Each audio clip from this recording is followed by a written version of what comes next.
Hey, good evening, everybody. This is Chuck Bartok from Northern California, having a great time on Blab, and I feel very honored to have with me today Julie Thomas Cole, better known as Ballistic Rubber. Now, just don't go crazy with this. We're going to find out why she's known as Ballistic Rubber pretty soon.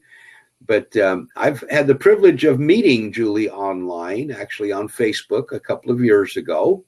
I was fascinated with what she was doing because she was creating a product that many of my customers use. So I did what I could to help promote her business. She was at that time manufacturing a ground cover, which she's going to tell us about, in the rubber, recycled rubber industry.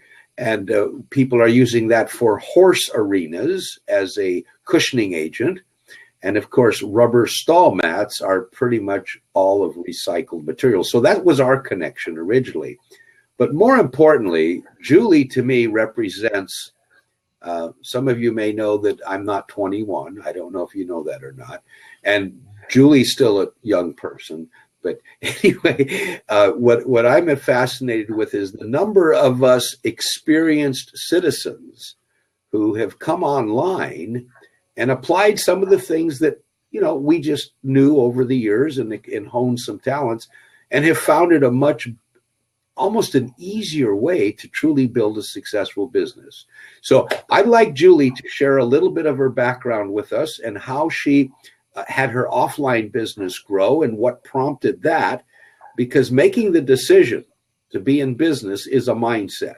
It isn't by happenstance, ladies and gentlemen. You don't wish it. You don't manifest it. You actually plan it. You may not have all the plans down, and it takes its detours and turns, but it is something that you have to focus on. Good evening, Julie, and I know we're going to be short because your husband needs to eat. Yes, he does.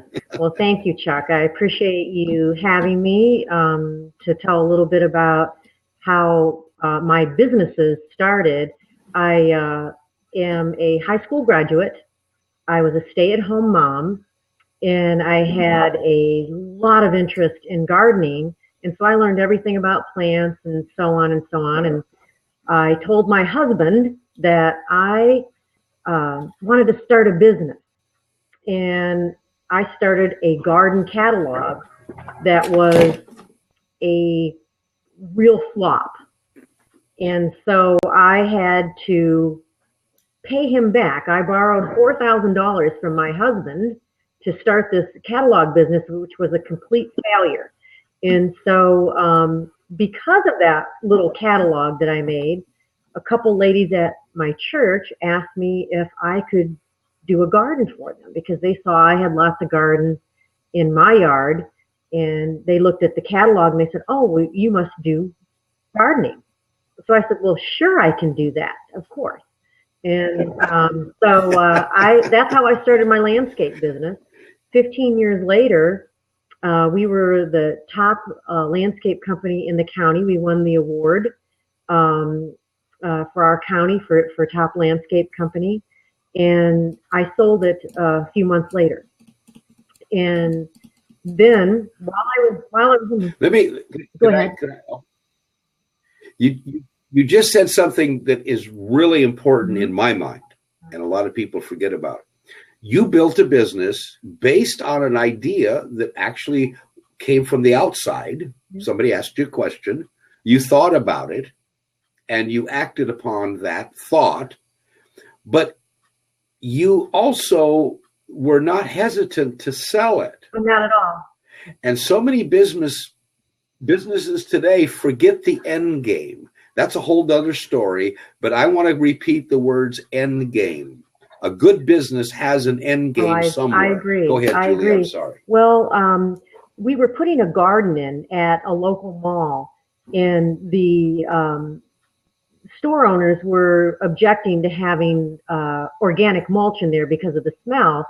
And someone came up to me and said, "Well, there's a guy in the county that makes this rubber mulch." And so I went to see him.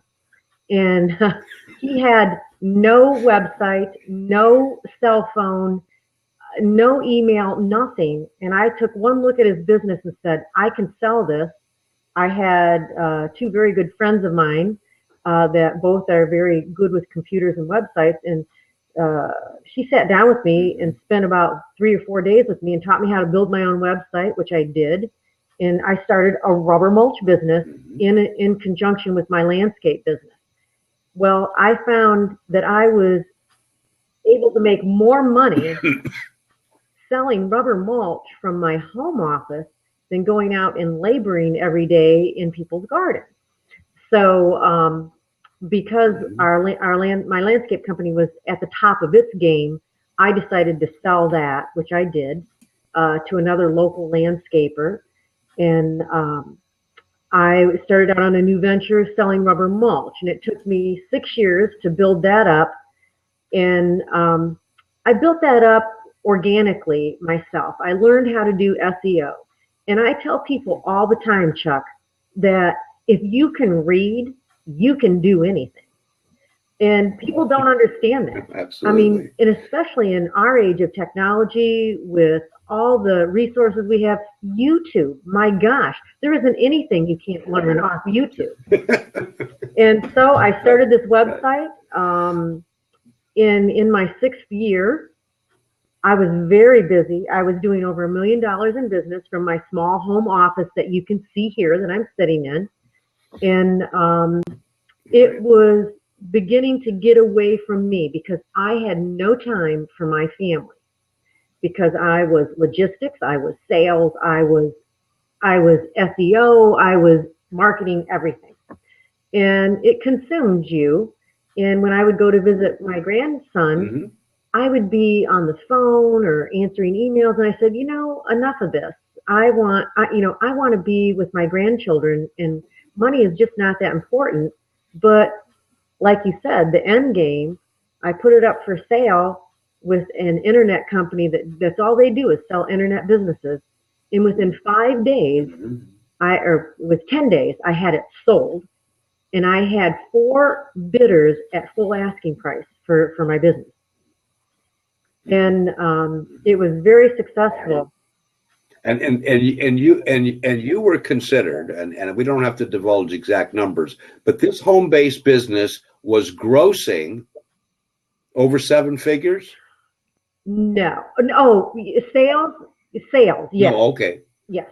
I was doing over $1 million in business, and I was getting like a 25% return on that. That's only $250,000, Julie. That's only $250,000. Golly Moses. Not bad for a 50-year-old woman wanting to, start her own business. I mean, and I literally started from scratch, Chuck. I did it from scratch. Right, and I never paid a dime to click marketing.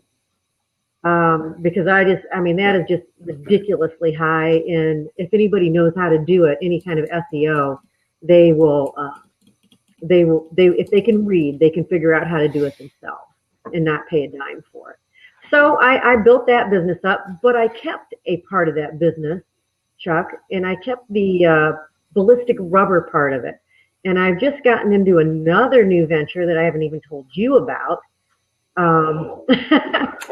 So I have ballistic rubber, and what I do is I sell this rubber to military, to gun ranges, to local gun clubs, anybody that's shooting, and they will use this ballistic rubber.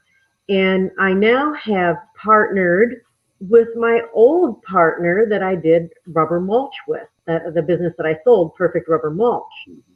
And he has built a bullet trap called the Lead Reaper. And so you can recycle. We can recycle lead, and they can shoot it at the same time. And I just sent in a bid today to the good old USA Department of Defense for 10 of them. So, and it's very possible that I'm going to get it. But this ballistic rubber has been very good to me. I don't have to spend all the time that I did with Perfect Rubber Mulch, which was all consuming my time. And then I would have all this time with my grandkids, which I do now, and I love it. But I still have enough money to pay for all my bad habits. Well, Julia, if people get to know you on Facebook, Julie has effectively used Facebook. I'm going to say, it's my impression, when I found her, or we happened to bump into each other, her profile page, which we know is not for business, but when you go to her profile page and scroll down, you have a sense of who Julie is. You have a sense that she has a sense of values. She owns values. You have a sense of a woman who knows who she is. She's not one to push around, by the way. There's kind of a, this ballistics rubber guy. I believe Julie knows how to shoot a gun. I can't verify that, but I believe she does have a concealed carry permit. But again, yes. But we see her family. We see her grandchildren. We see her edifying others. So I found her because, again, of the horse relationship of arena footing. I was very sensitive to arena footing, and organic search brought me to rubber ballistics. I then went to Facebook, and then I wanted to find out who, so I found Julie. You're my guru, you know that. Well, you are my guru. You taught me things that I thought I knew, all the things that there were to know about Facebook and social marketing. And I'm telling you, you are a guru. And that's what when anybody asks me about this or that, I say, oh, Chuck, my guru, he taught me that. Well, on Blab now, there's been a lot of Blabs, Julie, that the word guru, it is kind of disdained because there's so many gurus. You wonder if there's anybody doing the work. It's kind of a word that has been banned. You know what I'm going to call you from now on? I don't know. You're not going to be my guru from now on. What's that? You're going to be my social media rock star. How's that? Okay, well, that sounds good. Yeah, I haven't been on stage for 45, 50 years, Yeah, you're my rock star. Thank you very much. Well, I'd like us to focus back to a couple of points you made that are very important for the business mindset. You actually saw an opportunity. Mm-hmm. You saw it. A gentleman had a business that was manufacturing a product, and we know he was selling it. I mean, obviously he couldn't keep his lights on if he wasn't selling it. But you saw that as an opportunity based on your skill and your knowledge of a market. See, you knew who you were doing within the landscape business. You saw this as a solution to other people's problems. And if I remember the story, you approached him and said, may I have the opportunity to sell your product? Well, a person would be a fool to say no. It didn't cost him a penny to have you sell his product. And it was interesting because his company was so backwards as far as marketing or anything. And it only took me, maybe 6 months, and I had outgrown him and his supply already. He couldn't even begin to keep up with what I needed to sell.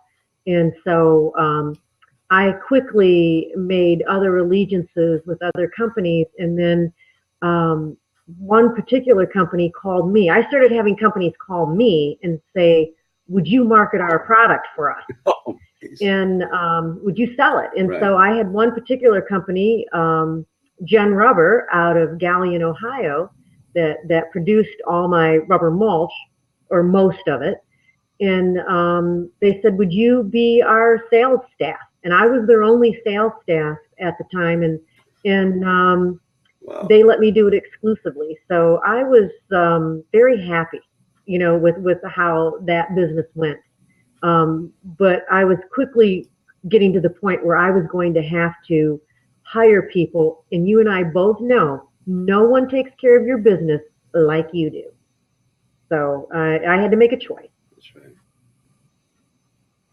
And it's like you said, nothing comes by accident. No. You got some good partners riding in your in the second seat there. Another interesting thing that you shared was that you borrowed some money from your husband. He and it's interesting. it's interesting that I know that your My husband is a husband is a banker. banker, and he made me sign a note Yes. and pay interest on that. Right. And I told him that's not even biblical, that you make your family pay interest. So, yes, but he has been absolutely, without a doubt, my biggest supporter, my best cheerleader. He's always been so proud of me, and he tells everybody about me. And he's just awesome because he's not, I mean, he's a husband, he's a partner, he's a friend, he's just all of the above. And he has taught me a lot of things, being a banker for 35, almost 40 years now, that he learned dealing with businesses on a daily basis. So he taught me a lot of good information on how to be a successful small business. And do I understand also that now you're doing some consulting for him? Yes, and I have something new in the works with that as well. So I'll talk to you about that privately sometime. Okay. So, you know, Very I wanted good, to tone down my business, but as you know, as an entrepreneur, it is very hard to put the skids on wanting to do well, no matter what you're doing. I can't. It's not in me to not try to be the best that I can be and the best business I can be. It's just not in me. So. Right. You know, interesting. You brought that up. Shirley is not only is she waiting for me for dinner, but I just signed a contract to be retained by a company that this is the third time. Okay. And 2 years ago, the last venture was very destructive in the fact that it was not good for me. You know, I think you've heard the story. I'd come home very disappointed. And, you know, you're hired to guide and counsel. And then when no one does what you're being hired for and you see them spiraling down into the loss column, it gets very frustrating. Why go? In other words, if I show you the path and you don't want to pick up your feet and walk it, pretty soon I'm tired of showing the path. Well, we have new owners in the company now, and I was asked again to come in and do some things. We'll see how it goes. Obviously, I'm not hanging my whole life's hat on this. I'll never do that. But it's funny how people, you said that a rubber company called you. I have several of them. Yeah. It's funny how if we do that which we chose to do well, it seems like they will follow. I agree. That's the way you really don't have to go out and beat your chest. What you have to do is dig in and get the job done. And it's so mundane. It's so mundane, but it's you're absolutely right, because I was constantly looking for new ways to market and make my business better. And everything you do, no matter how small it is, it pays off. And you know that I got flown out to do an interview, and the book is called Catch Me Up, with our friend from Star Trek, and Bill Shatner, yes. And because he found a little blog that some woman wrote about me being a woman over 50 in business, and they found that, his people found that, and now, after the interview and the filming with him, I'm in his book, so about how, so there's all these little things that you just can't quit doing if you want to be successful. And it takes time. But, my husband said there's one thing that he sees true in all entrepreneurs, and they all have the same thing, and it's called passion for what they're doing. I mean, you have it about social media. I've never seen anybody have it like you do. You're incredible. And I have it about whatever I happen to be in business about, or I wouldn't be in it. Right. So And I'd like to you know that I'm new to a computer, and we didn't have social media when we were building our other businesses. The only thing that allowed me to jump in was that I saw how opportunistic the media could be for a small business. No offense to your husband, I was not too happy about borrowing money, which I'd done very seldom in my life. And every time I borrowed money, this is no offense to your husband, I got in trouble. Okay, honest to Pete. Every time I borrowed money, I got in trouble. So we have not borrowed money in a long, long time. But we lost the farm because I borrowed money, and I didn't have to borrow money. Do you see what I mean? It's kind of funny, but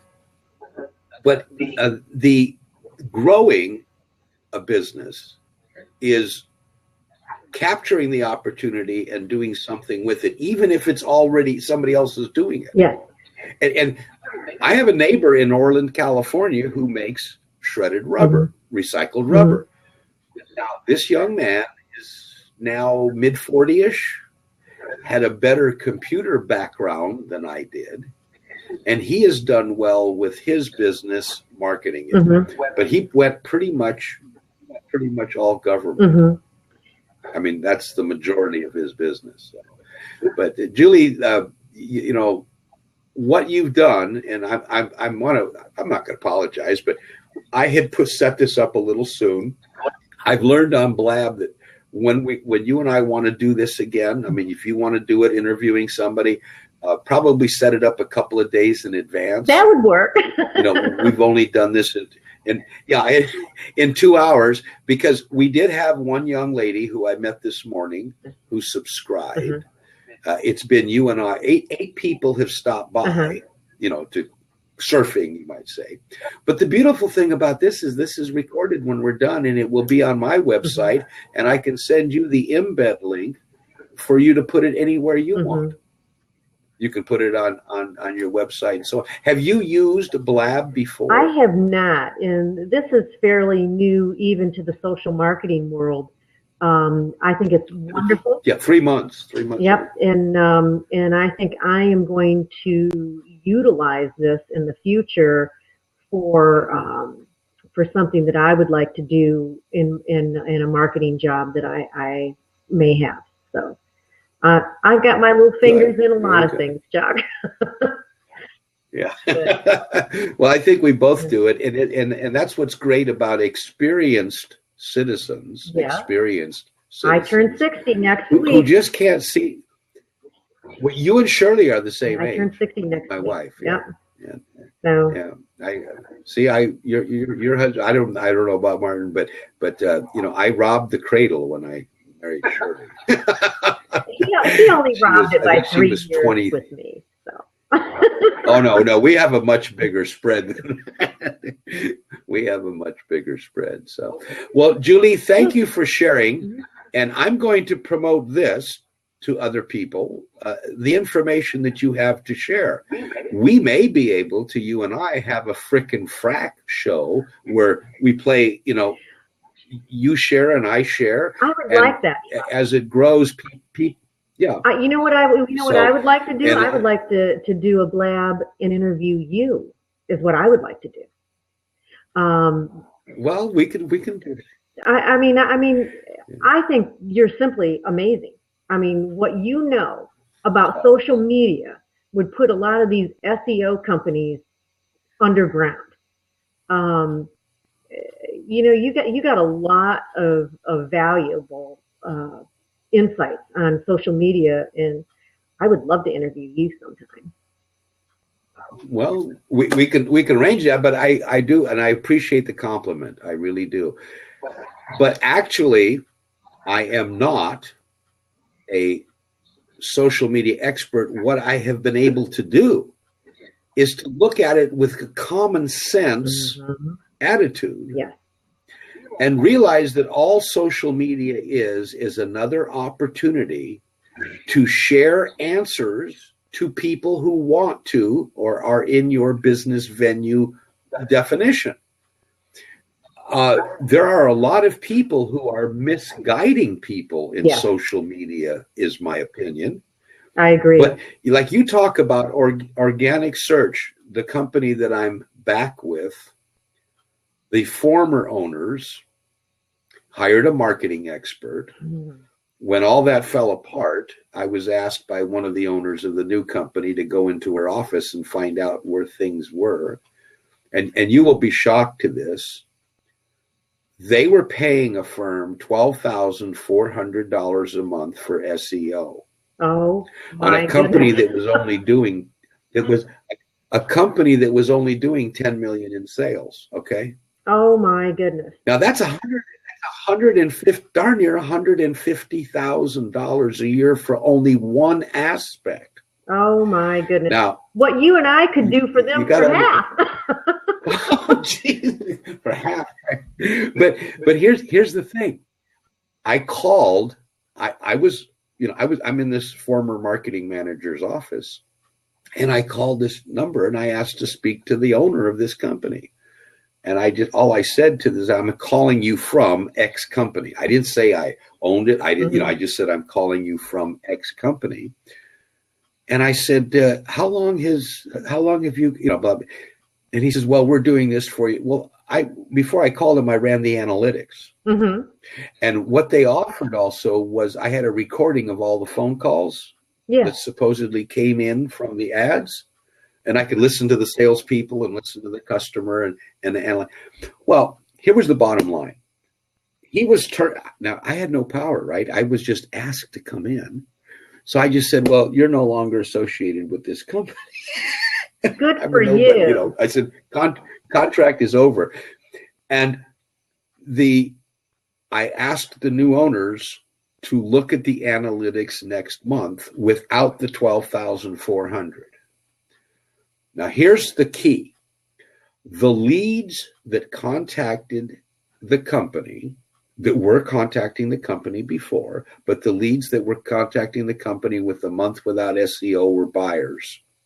They had a ton of people contacting the company, and they were all tire kickers. They were all people not even qualified because they saw it on the internet and had nothing to do on a Saturday. And they had a bidding program where you could bid this and draw a pretty picture and do that. Well, I said, yeah, you got a lot of activity, guys, but what's the bottom line here? You're not selling anything to these people. I know SEO people will be mad at me, but you know the way I feel. But you and I both know what it takes to market a person with a good SEO, search engine optimization, for those who don't know what that means. You and I both know what it takes to do that. And I'm telling you right now, there isn't a large SEO company out there that's going to market your company like you know how to do it. Like you will. Exactly. Like you will, because I targeted every one of my bit of marketing and SEO was all target marketed to my wheelhouse, not just the internet. So, and that's key, Chuck. Julie, you got to go eat. Julie, guess what? I saw the lovely arm come through, and I heard the tisk tisk. And so I'll tell you what, everybody, I want to, again, those of you that are listening to this tomorrow, because we were the only ones listening to it today, Julie Thomas Cole, look her up on Facebook, look her up on Twitter as Ballistic Rubber. And I want to say this, I hope it's not sexist, but young ladies, those of you that feel you don't have it, or because I've heard you on Blab, get in touch with Julie. Here's a lady that used simple logic, did what she wanted to do, had an end game, and she just admitted she's getting back into it again. And she still kept one company.